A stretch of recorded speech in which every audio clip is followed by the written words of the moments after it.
Hi, I'm Ruxin34. I'm a Yu-Gi-Oh YouTuber. In today's video, we have a very special opening. And I'm vintage_Yugioh, and I'm also on Instagram and YouTube. The most epic, old school Yu-Gi-Oh videos. The question we get all the time is, what is Yu-Gi-Oh?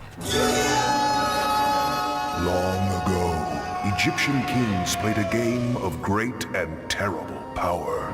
There's a lot of different answers you can go with what is Yu-Gi-Oh, but for me, it goes back to that original release, 2002, back when most of us were kids. The brave and powerful pharaoh locked the magic away.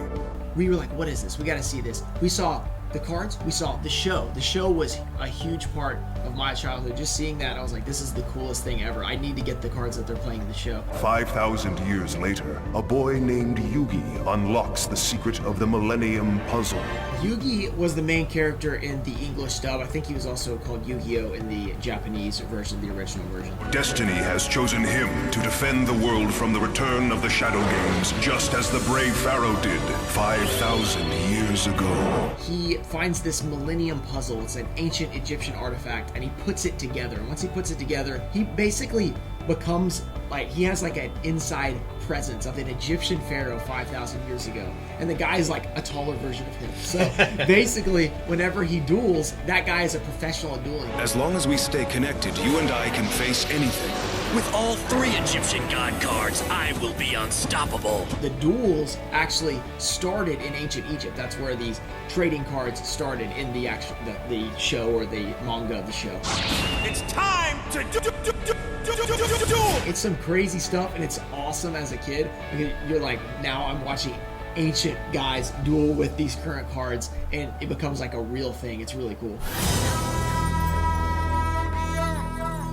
A really unique thing about Yu-Gi-Oh! They actually play with the cards that you collect, which is very unique compared to any other TCGs. And as a kid, that's so cool. You're like, I can literally get the card that I just watched Yugi use. His grandpa has a card shop, so he helps him get kind of built up a deck, which is like what you did at school. If you were playing as a kid, you trade with your buddy. You didn't care if the card was worth $5 or $1. You know, you were just having a good time with your friends. You might have a really unfair trade, but if both parties were happy, then that's what it was about, was making friends and having fun.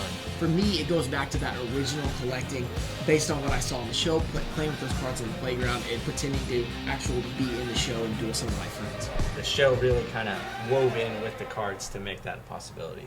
Hey guys, Vintage Yu-Gi-Oh here today with Ruxin34. I started collecting all the way back in 2002, but it got reintroduced here in around 2016. So about the last 5 years, I've been really heavy into Yu-Gi-Oh. We're going to be opening this Toon Chaos First Edition. The first memory I have of Yu-Gi-Oh cards, McDonald's did a promo. At the time I was 7 years old or 6 years old. So I got my Happy Meal. You look in there, you got your toy. It's 2 Yu-Gi-Oh cards. I didn't know what Yu-Gi-Oh cards were. They had a list. They showed you pictures of all of them. You got one pack. And you got a chance at an ultra rare in there. And I pulled one of the 2 ultra rares, and I was just so excited. It's called a Millennium Shield. It's a large, just a shield. It's a really cool looking artwork. Very simple, but very cool. That just kind of hooked me right away. I was like, first of all, McDonald's is pretty awesome. Then you get some awesome cards with it. Ruxin is the master at opening packs. The cards themselves, they do a really good job, especially in the older sets. The artworks on them are just really classic. I just opened about a $7,000 box. There's a lot of different routes you could actually go when it comes to collecting Yu-Gi-Oh! There is sealed product, such as LOB, MRD, all the way up until they're releasing product today and have product released for the foreseeable future. The original retail value was around $60. If you're getting back into it, you can always get into stuff that had meaning to you as a kid, such as Metal Raiders. They have reprint packs of these original sets, so it's affordable to get in on some of the unlimited stuff, and then you can go to your local store and pick up current modern product also. This box isn't perfect condition, but we even got to keep it as nice as we can because even the boxes are pretty valuable. And then if you're not into sealed product or ripping open packs, there is the gradable route, such as third-party grader. They grade cards and they kind of help sustain value because it's a professional grader giving their opinion on the card. So this card got a Gem Mint 10.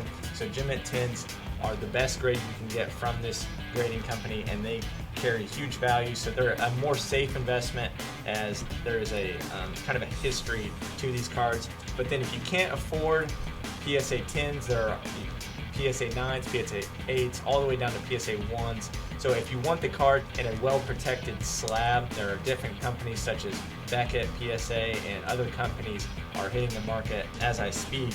If you're not into graded and you just want cards to actually play with, there are various sites that you can buy these cards from. Classic cards from the show, you can go for max rarity, which would have the highest rarity of cards, such as Stardust Dragon here in its ghost rare form would be a max rarity card of the version. Or you can go the cheaper route and get commons and rares that have been reprinted, like Magical Cylinder was originally printed as a secret rare, but it's been reprinted as a rare. So you can go many different routes. I really like to collect tournament pack cards, or I really like set cards such as LOB or MRD, or there is even the market for misprints such as no name cards, foil ship cards. So there are many markets that you can kind of dive into as a collector. Just a lot of different avenues you can get your feet wet. A lot of people go after the cards that they remember in the show. This is the 2019 Yu-Gi-Oh! Trading Card Game World Championship. The community is pretty diverse. For Yu-Gi-Oh! Since it's a trading card game, there's a whole community of players that play the game still. And then there's the old school community, which is where we both entered. We entered into the old school community for the nostalgia purposes. And then there's people that mix in both. So it's a pretty large community now.